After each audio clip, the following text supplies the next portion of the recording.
Hello good morning friends, welcome back to my new blog. আশা করি তোমরা সকলেই ভালো আছো আর সুস্থ আছো যে যেখানেই আছো। তো আজকে সকাল থেকে ঘুম থেকে উঠে ব্লগটা শুরু করলাম। এখন বাজে হচ্ছে সকাল 5টা। আগের দিন রাতে গরমের জন্য না অনেকটাই লেট হয়ে গেছিলো খাওয়া দাওয়া করতে, তাই কিছু বাসন রয়ে গেছিলো যেগুলো মাজা হয়নি। তাই ঘুম থেকে উঠে আজকে রান্নাঘরে চলে এলাম। রান্নাঘরে এসে বাসনগুলো হচ্ছে মেজে নিচ্ছি। তো বাসন মেজে নিয়ে তারপরে যাবো স্নান করতে। ব্রাশ করিনি এখনও, ব্রাশ করে স্নান করতে যাব। আর আজকে যেহেতু উঠোন দিদি ঝাড় দিয়েছে, দিদি এখন ঝাড় দেবে 1 সপ্তাহ, তারপরে আমি আবার 1 সপ্তাহ পর আমি ঝাড় দেবো। তাই এইভাবেই পালা করে থাকা আমাদের। তাতে একটু কী হয়, খাটনিটা কম হয়। কারণ প্রত্যেকেই তো শরীর বলো তো।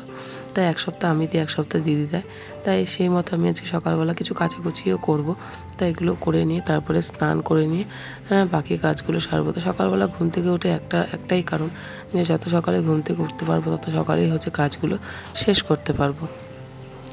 রোদ উঠলে পরে যেন ভালো লাগে না কাজ করতে, কিন্তু কাজ কি করি না? হ্যাঁ, কাজ করি তখন, কিন্তু ঘরের ভেতরে কাজগুলো করি। কারণ আমার রান্নাবান্না করতে বরাবরই একটু দেরি হয়, কারণ আমাদের অত সকালে রান্না করলে কেউ খেতে চায় না। তাই আমি সমস্ত বাইরের কাজগুলো সেরে, ঘর দুয়ার মোছা, ঘর গুছানো, কাচা ধোয়া, এগুলো সমস্তটা সেরে তারপরে আমি সকালে খাওয়া দাওয়া কমপ্লিট করার পর হচ্ছে রান্নাটা বসাই। প্রায় 11টা, 11:30 দিকে রান্নাটা বসালে পরে আমার ঠিক 12:30, 1টার মধ্যে রান্না কমপ্লিট হয়ে যায় এবং খাওয়া দাওয়াটা 2টোর মধ্যে হয়ে যায়। তাই এইভাবেই করি কাজগুলো, যেহেতু বাবা বরাবরই হচ্ছে গরম ভাত, গরম সব কিছু গরম খেতে ভালোবাসে। আর শীত কী আর গরম কী, বাবার এটা বরাবরই এরকম চলে আসছে। তো দেখতেই পাচ্ছ ঘড়িতে 6টা 10 বাজে। তা আমার ঘরে দেখো রোদ চলে এসছে কেমন।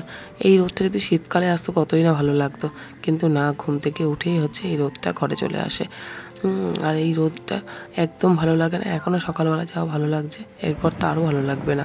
তা দেখো এদিকে হচ্ছে আমি পুরো রেডি হয়ে নিয়েছি। এবার আমি যাবো হচ্ছে ঠাকুর ঘরে পুজো দিতে। আজকে অনেকদিন বাদে ঠাকুর ঘরে এলাম, তো মনটা বেশ ভালো ভালো লাগছে। আর এসেই আমি হচ্ছে ঝাঁটা হাতে নিয়ে নিয়েছি, দেখতে পাচ্ছ তোমরা। কারণ এই গ্রিলগুলো না খুব ঝুল পড়ে, জানো তো। একদিন বাদে বাদেই ঝুল পড়ে যায়। তুমি যদি মনে করো 2 দিন বাদে করবে, তা হবে না। একদিন বাদে বাদে তোমাকে করতে হবে। তাই আমি করে নিয়ে হাতে একটা ন্যাকড়াও নিয়ে নিয়েছি, যেন মুছেও নিলাম। তা সকালবেলা কত তাড়াতাড়ি কাজগুলো করতে হয় বলো তো আমাদের। যত তাড়াতাড়ি তোমাদের দেখায় তত তাড়াতাড়ি কাজগুলো পুরো কমপ্লিট করতে পারি না।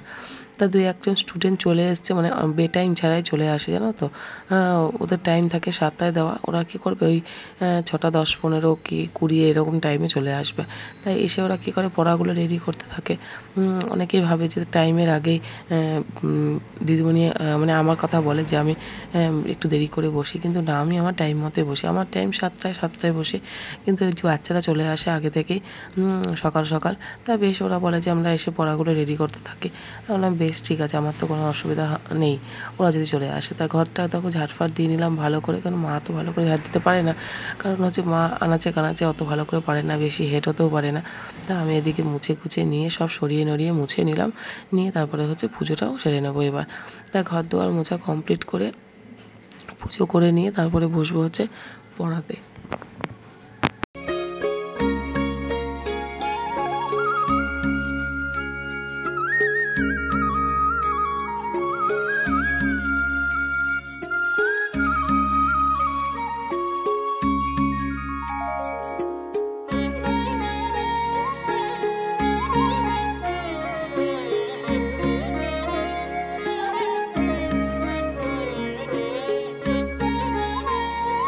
তো দেখো পরিয়ে উঠে নিয়ে দেখো পেঁয়াজ, বেসন দিয়ে পেঁয়াজ মেখে দিলাম মাকে, আর লঙ্কা কুচিয়ে দিলাম। লঙ্কা দিয়ে মাখিয়ে নিই, কারণ তাহলে হাতটা জ্বলে একেবারে সারা হয়ে যাবে।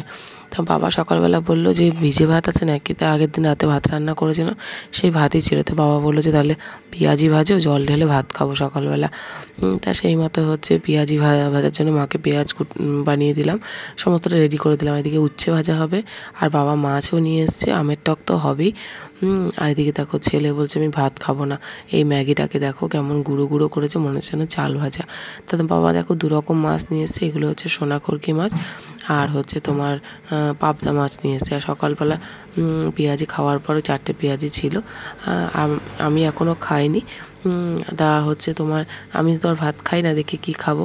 তাই এদিকে দেখো মাছগুলো এরকম ছাকা দিলে ঝুরমুড়ে করে মানে মুড়মুড়ে করে ভেজে নিতে হয় জানো তো, একদম মচমচা করে।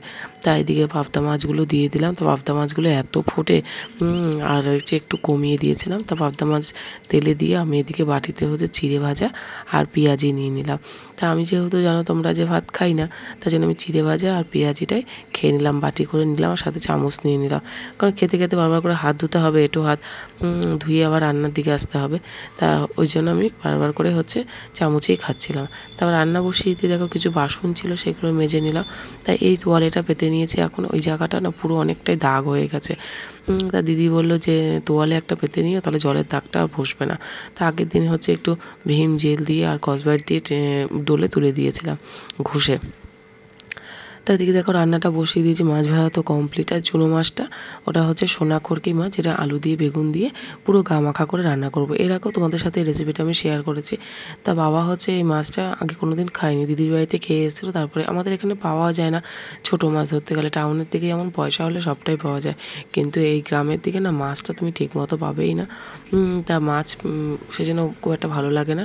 আর এই দেখো এই মাছটা না একদম মানে আমার ভালো লাগে কেন, একটা কারণে যে মাছটা তোমার ধুয়ে নিলেই হয়ে যায়, মাছটা কোনো তোমার বাছতে লাগে না। হ্যাঁ, এমনি শুধু পরিষ্কার মাছ থাকে, এমনি ছোটো ছোটো মাছ তো যেন ধুয়ে নিলেই হয়ে যায়।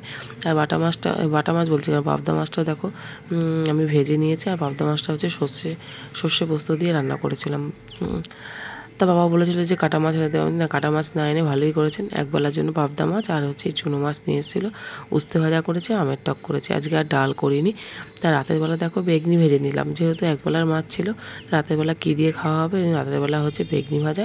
আর বাবা বলে জল ঢেলে ভাত খাবো আজকে, রাতেও তুমি ভাত করো না। তা আমি ভাত করেছিলাম না, সেজন্য এলো গরম গরম বেগনি ভেজে দিলাম। তা ভিডিওটা এখানেই শেষ করবো বন্ধুরা, কেমন লাগলো অবশ্যই কমেন্ট করে জানিও, আর ভালো থেকো সুস্থ থেকো।